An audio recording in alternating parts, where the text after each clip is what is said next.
Very warm welcome to all of you. This is Mehak and this is my YouTube channel Keep Growing.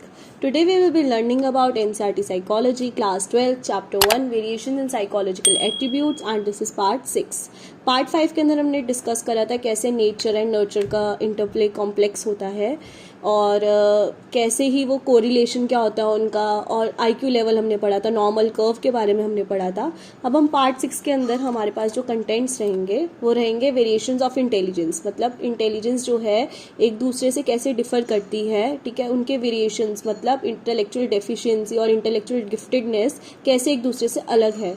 ठीक है, ये इसके सब topic रहेंगे. और टाइप्स ऑफ इंटेलिजेंस टेस्ट, ठीक है, जो कि होते हैं इंडिविजुअल और group test, verbal, non verbal और performance test, cultural fair and cultural bias test. ठीक है, इन सब चीज़ों के बारे में हम पार्ट 6 में पढ़ने वाले हैं. तो बढ़ते हैं पहले टॉपिक की तरफ जो कि वेरिएशंस ऑफ इंटेलिजेंस, जिसमें हम पहले टॉपिक पढ़ेंगे इंटेलेक्चुअल डेफिशिएंसी.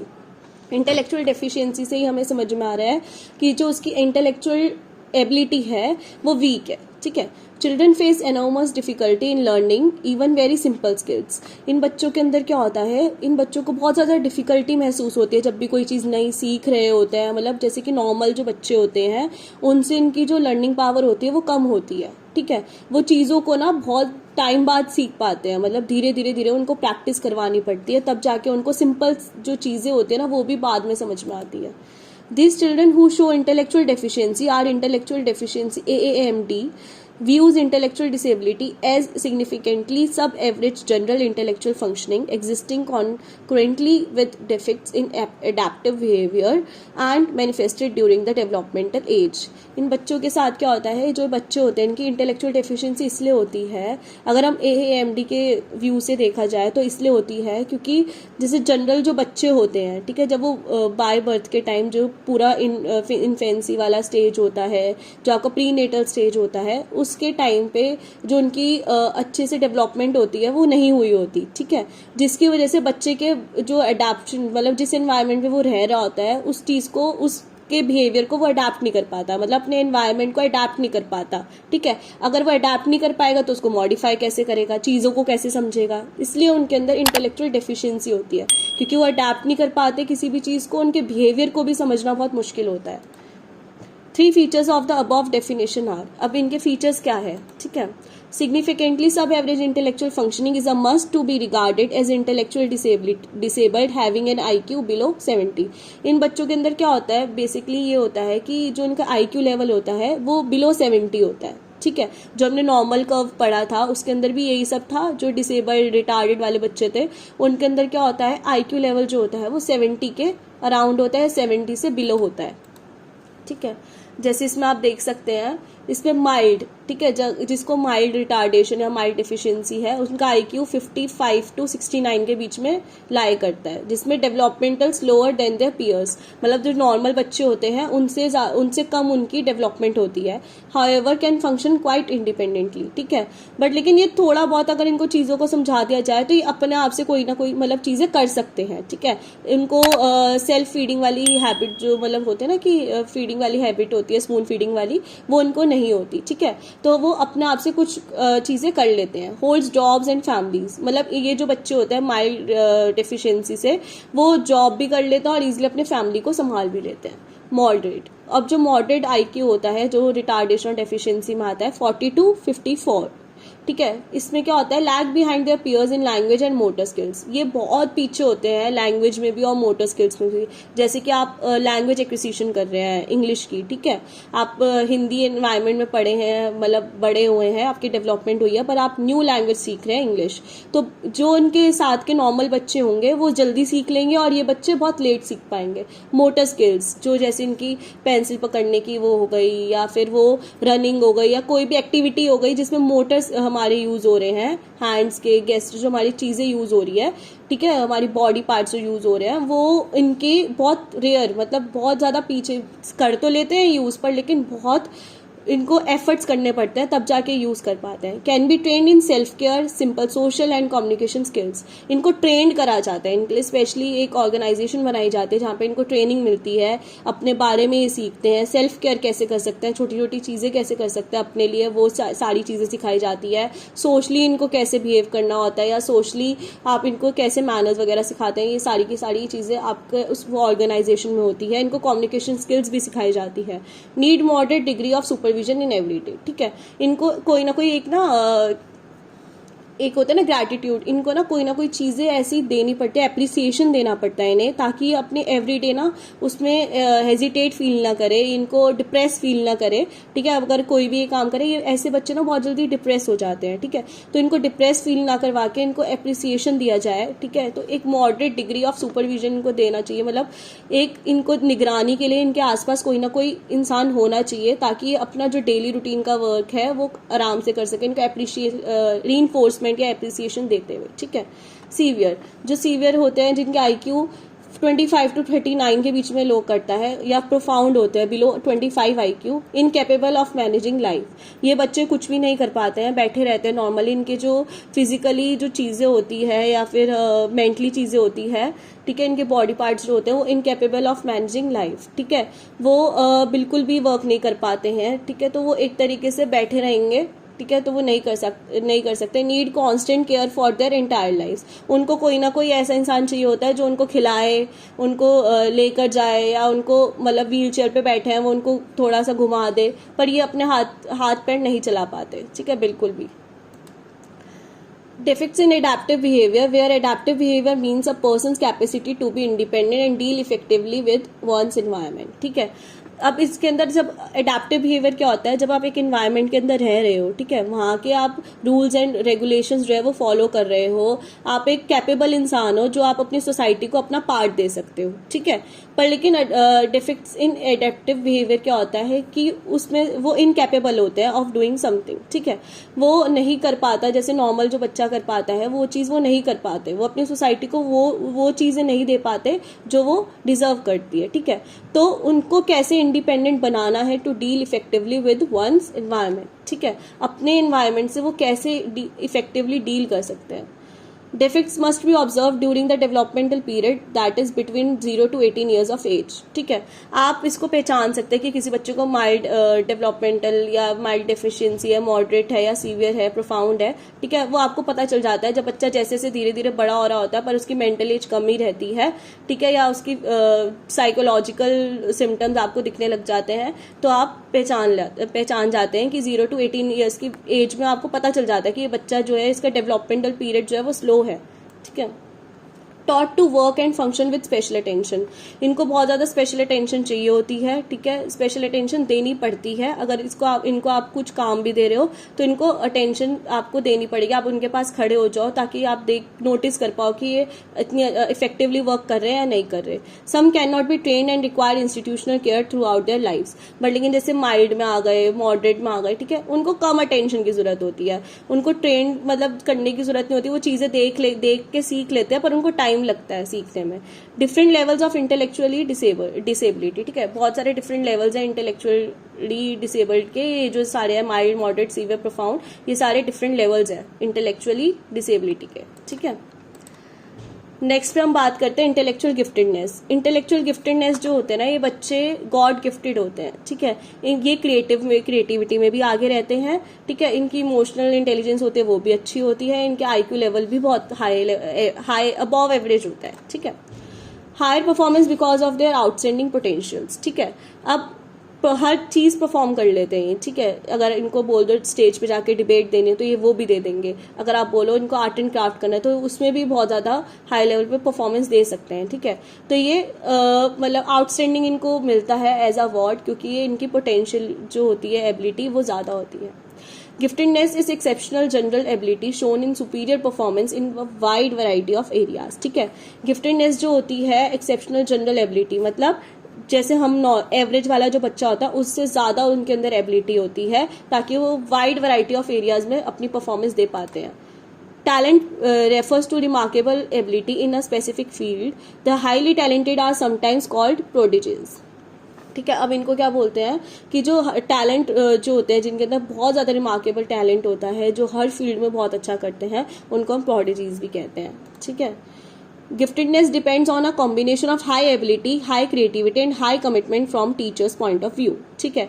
गिफ्टेडनेस अगर हम देखा जाए तो ये डिपेंड क्या करती है, हमने गिफ्टेडनेस क्यों बोला इस टर्म को, इसलिए बोला है क्योंकि एक कॉम्बिनेशन होता है, उनके पास हाई एबिलिटी होती है, क्रिएटिविटी में भी बहुत अच्छे होते हैं, और टीचर्स पॉइंट ऑफ व्यू से देखा जाए तो जैसे टीचर कोई चीज़ कमिट कर रही है तो वो उस कमिटमेंट को वो फॉलो करते हैं। ठीक है। उनको वो चीज़ उनकी एक्सपेक्टेशन से ज़्यादा ही करके दिखाते हैं।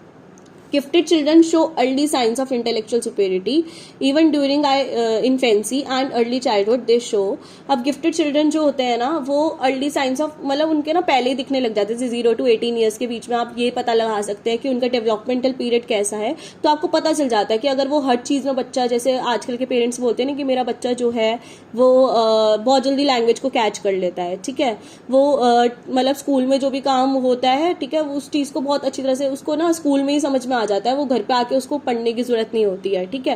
तो ऐसे ही बच्चे जो होते हैं ना, गिफ्टेड बच्चे होते हैं, इनको एक ही बारी में चीज़ें समझ में आ जाती है। ठीक है। आपको ये पता आप कैसे लगा सकते हैं इनका डेवलपमेंटल पीरियड फास्ट है या स्लो है, वो आपको इन्फेंसी टू अर्ली चाइल्डहुड मतलब 0 to 5 या 6 ईयर्स तक के बीच में आपको पता चल जाता है कि बच्चा गिफ्टेड है या नहीं। ठीक है। Larger attention span. ठीक है। इनको मतलब इसके अंदर कैसे पता चल जाता है आपको कि मतलब जैसे कि ना आप एक ऐसा इन्वायरमेंट दे रहे हो जहाँ पे ना ये अपने आप ही ना सब लोगों का अटेंशन पा लेते हैं। ठीक है। एक होता है कि आपको अटेंशन देना पड़ रहा है, एक होता है कि आप उसको मतलब वो आप उनको अटेंशन दे रहे हो। ठीक है। तो वो बच्चे ऐसे होते हैं कि अपने आप ना लोगों का अटेंशन मतलब अट्रैक्ट कर लेते हैं। गुड रिकग्निशन मेमोरी, उनकी मेमोरी इतनी ज़्यादा स्ट्रांग होती है कि उनको पहले का भी बहुत याद रहता है, मतलब जैसे पहली वाली क्लासेस का याद रहेगा उनको, 1 साल पहले क्या हुआ था ये तक याद रहता है उन बच्चों को। Preference for novelty, sensitivity to environmental changes. ठीक है। ये बहुत ज़्यादा सेंसिटिव होते हैं अपने इन्वायरमेंट पर, जो भी इनके इन्वायरमेंट में चेंजेस हो रहे हैं, ठीक है, उनको लेके बहुत ज़्यादा सेंसिटिव होते हैं, मतलब ईजिली अडेप्ट कर लेते हैं उन चीज़ों को। ठीक है। और ये क्या करते हैं, प्रेफरेंस फॉर नॉवेलिटी मतलब जैसे कि कोई भी ओरिजिनल चीज़ है, मतलब जैसे अब कोई रिसेंट प्रॉब्लम आ रही है, ठीक है, तो ये प्रीवियस नॉलेज को, प्रीवियस एक्सपीरियंस को यूज़ करके अपने जो अभी करंट सिचुएशन है उनको सॉल्व कर लेते हैं। Early appearance of language skills, ये बहुत जल्दी लैंग्वेज को कैचअप कर लेते हैं, और ये इनके ना लैंग्वेज स्किल्स जो है अपना आप ही दिखने लग जाती है, अर्ली साइंस होते हैं इनके ये सारी चीज़ें। ठीक है। कैरेक्टरिस्टिक्स क्या होते हैं गिफ्टेड चिल्ड्रन के, मोटिवेशन का हाई रहता है। ठीक है। हमेशा क्यूरियस रहते हैं कोई हर चीज़ नई सीखने के लिए। ठीक है। इनसाइट, इनके पास ना अपनी खुद की एबिलिटी, मतलब अंदर ही इतनी ज़्यादा एबिलिटीज़ होती है कि कोई भी चीज़ ना आसानी से समझ लेते हैं। कम्युनिकेशन इनकी इतनी अच्छी होती है, किसी को भी ये इम्प्रेस कर सकते हैं। ठीक है। एक्सप्रेसिव होते हैं, और इनकी जो स्पीच मतलब इनकी जो गेस्टर्स वगैरह होते हैं ये इतने अच्छे होते हैं कि कोई भी इंसान जो है ना इनकी तरफ अट्रैक्ट हो जाता है। प्रॉब्लम हैंडलिंग, ठीक है, मैंने अभी बताया, प्रीवियस सॉल्यूशन, प्रीवियस जो इनकी नॉलेज होती है उनके एक्सपीरियंसेस से ये अपने करंट सिचुएशन को सॉल्व कर लेते हैं। लीडरशिप, इनके अंदर लीडरशिप क्वालिटीज होती है, मतलब अपनी बात भी कहते हैं और दूसरों की बात भी बहुत अच्छी तरह से सुनते हैं। क्रिएटिविटी में भी बहुत ज़्यादा हाई लेवल पे होते हैं ये, जैसे इनकी किसी की आर्ट एंड क्राफ्ट बच्ची है वो पढ़ाई में भी अच्छा है, वो सारी चीज़ें मैनेज कर लेता है, स्पोर्ट्स एक्टिविटी में भी अच्छा है। ठीक है। तो ये करेक्टरिस्टिक्स होते हैं गिफ्टेड चिल्ड्रन के। अब हम बात करते हैं टाइप्स ऑफ इंटेलिजेंस टेस्ट। अब आपको पता चल गया कि इंटेलिजेंस क्या होती है। अब हम बात करेंगे कि इंटेलिजेंस टेस्ट मतलब इंटेलिजेंस लेवल हम कैसे पता निकाल सकते हैं, क्या क्या टेस्ट होते हैं इंटेलिजेंस लेवल पता लगाने के लिए। पहला तो होता है इंडिविजुअल और ग्रुप टेस्ट। ठीक है। आप इंडिविजुअली भी निकाल सकते हैं और ग्रुप टेस्ट लेकर भी आप इंटेलिजेंस टेस्ट निकाल सकते हैं। ठीक है। एक होता है स्पेसिफिकली ग्रुप टेस्ट। ठीक है। वर्बल, नॉन वर्बल और परफॉर्मेंस टेस्ट, इसमें आता है आपका वर्बल, नॉन वर्बल और परफॉर्मेंस टेस्ट। कल्चर फेयर और कल्चरल बायस टेस्ट, ठीक है, ये बेसिकली कल्चर और सोसाइटी से रिलेटेड है, तो टेस्ट को इस वे में बनाया जाता है कि हर कोई दे सकता है। ठीक है। इंडिविजुअल और ग्रुप टेस्ट, पहले हम बात करेंगे इंडिविजुअल और ग्रुप टेस्ट के बारे में। ठीक है। इंडिविजुअल टेस्ट समझते हैं होता क्या है। Individual test are administered to 1 person at a time. अब जैसे आप एक रूम में बैठे हो तो जो आपका काउंसलर होगा या फिर जो भी आपका साइकोलॉजिस्ट जो भी आपका इंटेलिजेंस टेस्ट ले रहा है, ठीक है, वो क्या करेगा, आपको 1 पर्सन एट अ टाइम, ठीक है, एक ही पर्सन को डील करेगा, एक ही पर्सन से क्वेश्चंस वगैरह पूछेगा जिससे वो उसके इंटेलिजेंस लेवल को टेस्ट कर सकता है। ठीक है। These tests require the test administrator to establish a rapport with the subject and be sensitive to his or feelings, moods, expressions during the testing session. अब क्या करते हैं ये जो साइकोलॉजिस्ट होते हैं, जो भी टेस्ट एडमिनिस्ट्रेटर होता है, वो क्या करता है, रैपिड फॉर्मेशन करता है पहले सब्जेक्ट के साथ, मतलब उसको कंफर्टेबल फील करवाता है कि मैं जो भी आपकी चीज़ें हैं, जो भी आप मुझे बताने वाले वो कॉन्फिडेंशियल रहेगी, मैं किसी से शेयर नहीं करूंगा, ठीक है. सेंसिटिव होते हैं टू हिज और फीलिंग्स, मतलब जो भी उनका सब्जेक्ट होता है उनकी फीलिंग्स को समझते हैं, सेंसिटिव होते हैं, उनके मूड एक्सप्रेशंस को भी कॉपी कर लेते हैं, इजीली उनके मूड एक्सप्रेशंस देखकर वो उसी टेस्ट को उस वे में घुमा देते हैं, ठीक है. These allow people to answer orally in a written form or manipulate objects as per the tester's instructions. ठीक है, ये जो people होते हैं, मतलब जो इंडिविजुअल टेस्ट है, इसमें हो सकता है वो ओरली फॉर्म में, मतलब क्वेश्चन पूछ रहे ओरली और वो बच्चा, मतलब जो भी इंडिविजुअल है वो आंसर कर रहा है उनको, ठीक है. या फिर वो एक सेट ऑफ क्वेश्चंस होते हैं, वो उनसे रिटन फॉर्म में ऑब्जेक्टिव टाइप के, वो उनसे वो भी फील करवा सकते हैं, ठीक है. तो मैनिपुलेट कर देता है ऑब्जेक्ट्स को as per the testers instructions, ठीक है. तो टेस्टर पहले क्या करेगा, उनको इंस्ट्रक्शन देगा, रैपिड फॉर्मेशन करेगा, ठीक है, उनकी फीलिंग्स को समझेगा, उनके एक्सप्रेशंस को नोट डाउन करेगा और उसी हिसाब से उनके टेस्ट को परफॉर्म करवाएगा उनसे, ठीक है. फिर नेक्स्ट आता है इसी के अंदर ग्रुप टेस्ट. ग्रुप टेस्ट में क्या होता है, group intelligence test can be administered to several person simultaneously, ठीक है. अब इसमें क्या करेगा, जो एडमिनिस्ट्रेटर होगा वो बैठा होगा बीच में और एक ग्रुप बना देगा, जैसे सेम एज का एक ग्रुप बना दिया उसने, ठीक है, इसमें सेम एज ही होगी, सेम एज का ग्रुप बना दिया, ठीक है. और या फिर एक सेट कर दिया, एक रेंज ऑफ एज की, इतने 0 to 10 तक की एज के बच्चों का है ये, या फिर 0 to 12 ले लो, या ऐसे ऐसे, ठीक है. तो इन बच्चों के एज तक के वो टेस्ट ऐसे ले सकता है. तो इसमें क्या करेगा कि वो एक बारी में ना बहुत सारे लोगों से डील करेगा.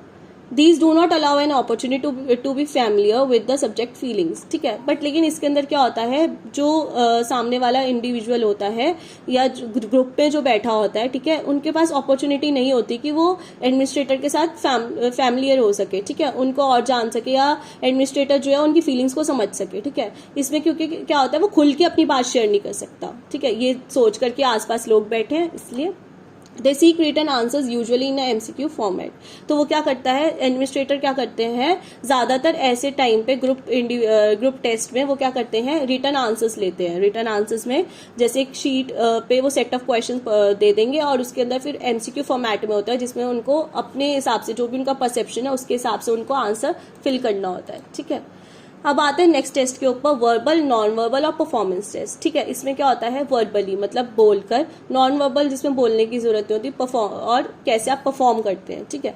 वर्बल टेस्ट, पहले वर्बल टेस्ट समझते हैं होता क्या है. These test require subjects to give verbal responses either orally or in a written form. इसमें क्या होता है, वर्बल रिस्पॉन्सेज में अब आप बोलोगे वर्बल जो है वो ओरली में आता है, बट लेकिन इसको हम रिटन फॉर्म में भी बोल सकते हैं, क्योंकि इसमें सब्जेक्ट को क्या होता है, वर्बली वो बोल रहा है, रिस्पॉन्सेज अपने दे रहा है, ठीक है, चाहे वो ओरली हो चाहे वो रिटन फॉर्म में हो.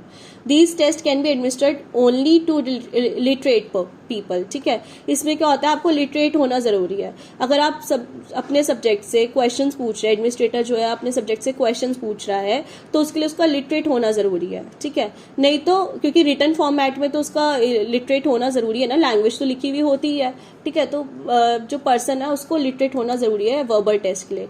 अब नॉन वर्बल टेस्ट क्या होता है, the non verbal test use pictures और इलस्ट्रेशन एज टेस्ट आइटम्स, ठीक है. नॉन वर्बल टेस्ट क्या करता है, पिक्चर्स यूज करता है या कोई भी ऐसी फिगर बना देता है अपने एज अ जो टेस्ट कंडक्ट करवाना होता है उसको, ठीक है. तो टेस्ट में वो पिक्चर्स या इलस्ट्रेशन मतलब कोई भी ऐसी फिगर दे देता है जिससे वो टेस्ट रिकॉग्नाइज कर सकता है. These can be administered on illiterate people as well, ठीक है. ये लिटरेट और इलिटरेट पीपल दोनों के लिए बनाया गया है, ठीक है. एग्जाम्पल जैसे रावंस प्रोग्रेसिव मैट्रिक्स टेस्ट है, RPM टेस्ट, ये जो आपको फिगर दिख रही है ये RPM टेस्ट है. इसमें क्या है कि एक फिगर दे दी, ठीक है, इसको कंप्लीट करना है, ठीक है. तो इसमें से 1 2 3 4 5 6 ये 6 परसेप्शन दे दिए. तो जो इंसान को लग रहा है जिसकी इंटेलिजेंस लेवल इसी से टेस्ट हो जाएगी, इसकी स्कोरिंग भी लिखी होती है. तो जैसे कि किसी पर्सन ने 1 कर दिया, ठीक है, तो उसके हिसाब से उसको इंटेलिजेंस लेवल दी जाएगी. बट इसका जो आंसर रहेगा वो इसका आंसर 5 ही आएगा, 5 या फिर 4, ठीक है. तो जैसे किसी ने इतनी दी तो उसके हिसाब से इंटेलिजेंस लेवल टेस्ट हो जाएगा उसका, बट इसका आंसर आई थिंक 4 है, ठीक है. तो अब हम बात करते हैं वर्बल टेस्ट हो गया हमारा, नॉन वर्बल टेस्ट हो गया. तो नेक्स्ट हमारा आता है परफॉर्मेंस टेस्ट। परफॉर्मेंस टेस्ट में क्या होता है, performance test require subjects to manipulate objects and other material to perform a task. इनमें क्या होता है, कुछ ऑब्जेक्ट्स दे दिए जाते हैं, इसमें उनको रिकॉग्नाइज करना होता है, एक पैटर्न के वे में बनाना होता है, मैनिपुलेट करना होता है इनको, ठीक है, as a performance. Written language is not necessary for answering the items. इसमें रिटन लैंग्वेज ज़रूरी नहीं होती और ना ही इसमें सेट ऑफ क्वेश्चंस की ज़रूरत होती है, ठीक है। They can be easily administered to people from different cultures. ये हर कल्चर का इंसान जो है इसको कर सकता है, ये हर कल्चर के ऊपर एडमिनिस्ट्रेटर जो है इसको एडमिनिस्ट्रेट कर सकता है। एग्जाम्पल क्या है, कोर्स ब्लॉक डिज़ाइन टेस्ट, ठीक है। कोर्स ब्लॉक डिज़ाइन टेस्ट जो है वो इसी के वे में बनाया गया है। कल्चर फेयर और कल्चर बायस टेस्ट, ठीक है। कल्चर फेयर और कल्चर बायस टेस्ट मतलब जो कल्चर फेयर मतलब हर एक कल्चर को इक्वालिटी देता हो, और एक कल्चर बायस टेस्ट मतलब कि जैसे एक कल्चर को फॉलो करा दूसरे कल्चर के लिए नहीं बनाया, ठीक है। तो कल्चर फेयर टेस्ट में क्या आता है, कल्चर फेयर और culturally appropriate test are those that do not discriminate against individuals belonging to different cultures. ये डिस्क्रिमिनेट नहीं करते बिल्कुल भी दो कल्चर्स के बीच में, ठीक है। These test are developed in a manner that they assess experiences common to all cultures और have questions in which language usages is not required. इसमें क्या होता है, इस वे में टेस्ट को बनाया जाता है कि उसमें लैंग्वेज यूजेज नहीं होती, जिससे कल्चर को डिस्क्रिमिनेट हम नहीं कर सकते और मतलब उनके कॉमन एक्सपीरियंसेस को लेकर वो टेस्ट को असेस करा जाता है। Non verbal and performance test help reduce the culture bias usually associated with verbal test, ठीक है। अब नॉन वर्बल और परफॉर्मेंस टेस्ट जो होता है वो हेल्प करता है to reduce culture bias test, क्योंकि नॉन वर्बल में आप इलिटरेट और लिटरेट पीपल के लिए दोनों के लिए आप कर सकते हैं, ठीक है। प्लस ये भी है आप उसके अंदर परफॉर्मेंस टेस्ट वगैरह जो है ये क्या करते हैं, कल्चर को नहीं देखते, ठीक है। पर अगर आप देखा जाए वर्बल टेस्ट में कल्चर को देखकर बनाया जाता है। अब कल्चर बायस टेस्ट क्या होता है, culture bias test are design for a specific population and show bias result for a specific group culture and population due to culture influence. इसमें क्या होता है, उनको एक स्पेसिफिक कल्चर को पॉइंट आउट करा जाता है, ठीक है। जैसे कि एक तरीके से पॉवर्टी की लाइन को ले लेते हैं, पॉवर्टी वाले लोगों को ले लेते हैं, उनकी पॉपुलेशन पे करते हैं, तो एक तरीके से कल्चर बायस्ड है ये, ठीक है। तो उन्हीं की पॉपुलेशन को ले रहे हैं, उनको डिस्क्रिमिनेट कर रहे हैं। तो ये यहीं तक था हमारा कल्चर बायस टेस्ट और कल्चर फेयर में, ठीक है। अगर आपको कोई भी डाउट हो रहा तो आप मुझे कमेंट कर देना ज़रूर, ठीक है, ताकि मैं चेक ऑन कर लूँ कि कोई भी मेरे से कोई गलती हुई हो या मतलब मैं नहीं कर पाई टॉपिक कवर, ठीक है। और अब हम नेक्स्ट सेशन में हम पढ़ेंगे इनके कुछ मिसयूजेस भी होते हैं इंटेलिजेंस टेस्ट के, ठीक है, और इंटेलिजेंस टेस्टिंग हमारी इंडिया में क्या थी और कल्चरल इंटेलिजेंस के बारे में हम पढ़ेंगे, ठीक है। तो आपके जल्दी जल्दी टॉपिक सारे कवर हो जाएंगे, प्लस आपकी कंसेप्चुअल क्लैरिटी जो है मैं कोशिश कर रही हूँ कि जितनी हो सके उतनी मैं क्लियर कर दूंगी, ठीक है। तो हमारा ये यहीं पे ख़त्म होता है। You can join my Telegram channel for more updates and PDF of the session taught, ठीक है। आपको मतलब जो भी सेशन की PDF है वो मिल जाएगी आपको मेरे टेलीग्राम चैनल पे, और जो भी अपडेट है वो मैं टेलीग्राम चैनल पे देती रहती हूँ। आप मुझे मेल कर सकते हैं, कमेंट कर सकते हैं for any sort of doubt, and please guys subscribe my channel also, ठीक है, ताकि आपके पास कोई भी अपडेट हो आपके पास आ जाएगी। और hope you will find it productive and informative. Do like, share and comment and subscribe my channel. Keep supporting guys. Thanks a lot. Stay tuned for more